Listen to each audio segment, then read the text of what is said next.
ये है news network. आप देख रहे हैं भारत वन न्यूज, एक भारत एक आवाज। कानपुर संवाददाता हारून जाफरी। राष्ट्रीय लोकदल उत्तर प्रदेश एवं चौधरी चरण सिंह स्मारक समिति के संयुक्त तत्वाधान में किसानों के मसीहा पूर्व प्रधानमंत्री भारत रत्न चौधरी चरण सिंह के 122वें जन्मदिन प्रतिमा स्थल घंटाघर चौराहे पर विधि विधान से हवन एवं पुष्पांजलि का संगोष्ठी का उनके व्यक्तित्व एवं कृतित्व पर चर्चा कर मनाया गया। कार्यक्रम में वक्ताओं द्वारा चौधरी चरण सिंह जी को भारत रत्न दिए जाने की भारत सरकार की भूरी भूरी प्रशंसा के साथ साथ गंगा बैराज और रामादेवी चौराहा पर लगी प्रतिमाओं पर भी पुष्पांजलि अर्पित की गई। मोहम्मद उस्मान महानगर अध्यक्ष ने कहा कि चौधरी साहब एक दीपस्तंभ और धरापुत्र थे।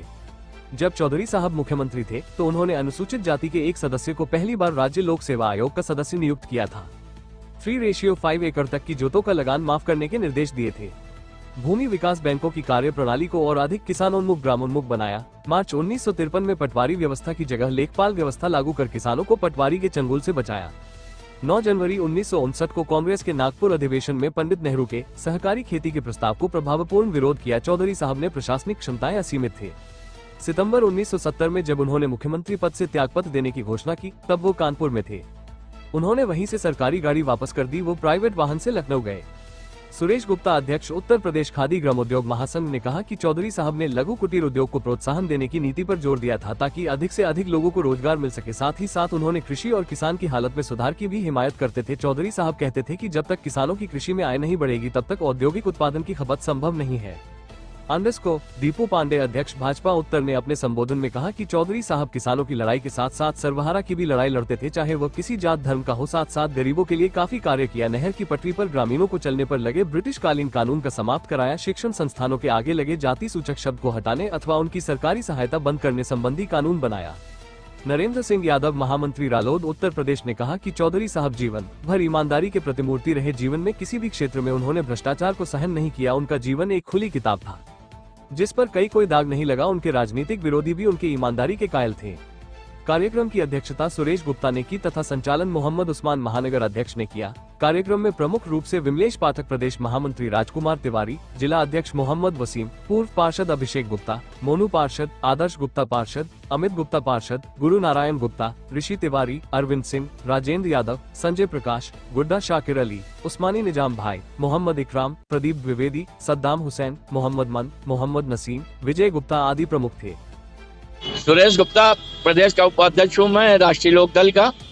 आज हम लोग चौधरी चरण सिंह का 122वां जन्मदिन हर साल की तरह बड़े हर्षोल्लास से मनाते हैं और ये अपेक्षा करते हैं जो चौधरी साहब के बताए हुए रास्ते हैं उन पर हम कुछ न कुछ चलकर देश को भला करने का काम करें। चौधरी साहब ने किसानों, सर्वहारा, गरीबों सबके लिए लड़ाई लड़ी है। किसान जब चौधरी चरण सिंह मुख्यमंत्री बने थे तब उन्होंने नहर की पटरी थी, उसमें अंग्रेजों ने यह नियम बना रखा था कि कोई भी व्यक्ति उस पर चलेगा नहीं, हिंदुस्तानी चलेगा नहीं। चौधरी साहब जब चीफ मिनिस्टर बने तो उन्होंने उसका नियम को तोड़ने का काम किया, खत्म करने का काम किया। मैं राजकुमार तिवारी, जिला अध्यक्ष कानपुर देहात, राष्ट्रीय लोकदल से। आज हम लोग चौधरी चरण सिंह की 122वीं जयंती किसान दिवस के रूप में मना रहे हैं। जब चौधरी चरण सिंह देश के प्रधानमंत्री बने तो उन्होंने पहला काम किया था कि भारत के अंदर ग्रामीण मंत्रालय नहीं था।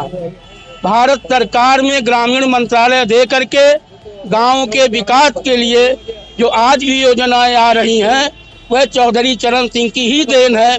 जो चाहे वह गांव का सड़क का निर्माण हो या नरेगा हो या अन्य गरीबों के लिए कोई भी काम हो रहे, राशन वितरण जैसी व्यवस्था, ये सब चौधरी चरण सिंह की देन है। और हम आज कहना चाहते हैं कि हमारे यहाँ कानपुर देहात में चौधरी चरण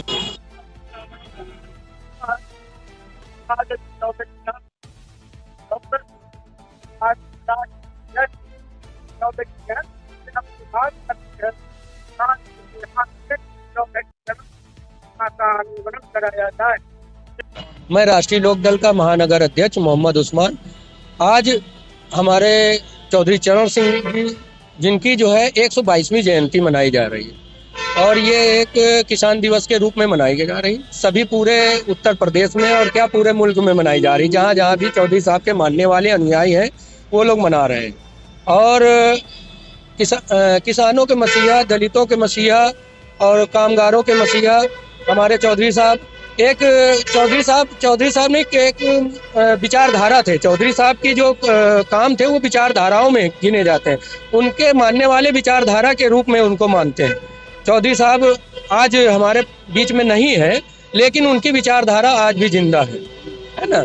और चौधरी साहब का आज हम लोगों ने रामा देवी में अभी माल्यार्पण कर पुष्पांजलि अर्पित की है। अब इसके बाद घंटाघर में जाएंगे, घंटाघर में माल्यार्पण करेंगे और पुष्पांजलि अर्पित होगी। और इसके बाद फिर जो है हम लोग गंगा बैराज, चौधरी साहब की कानपुर नगर में 3 मूर्तियां लगी हुई हैं, जो गंगा बैराज, घंटाघर और रामा देवी। अभी रामा देवी आए हुए हैं। अभी रामा देवी 12 बजे जो है घंटाघर में और 1 बजे जो है गंगा बैराज में उनकी मूर्ति में माल्यार्पण कर पुष्पांजलि करेंगे और श्रद्धा के फूल अर्पित करेंगे।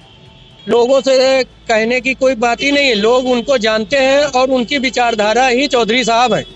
चौधरी साहब की जो विचारधारा है वो हर एक के अंदर है ही नहीं, वो एक विचारधारा है। और वो कामगार, मजदूर और पिछड़ा, किसान सभी के मानने वाले थे और सबके उन्नति के लिए ही काम किया उन्होंने। वो विचारधारा बन चुके हैं और ऐसी विचारधारा को मारा नहीं जा सकता, ना ही उनका उल्लेख किया जा सकता है। अगर आप ये वीडियो YouTube पर देख रहे हैं तो हमारा चैनल सब्सक्राइब कर लें और बेल आइकन का बटन दबाना ना भूलें। और अगर आप ये वीडियो Facebook पर देख रहे हैं तो हमारे पेज को लाइक जरूर करें।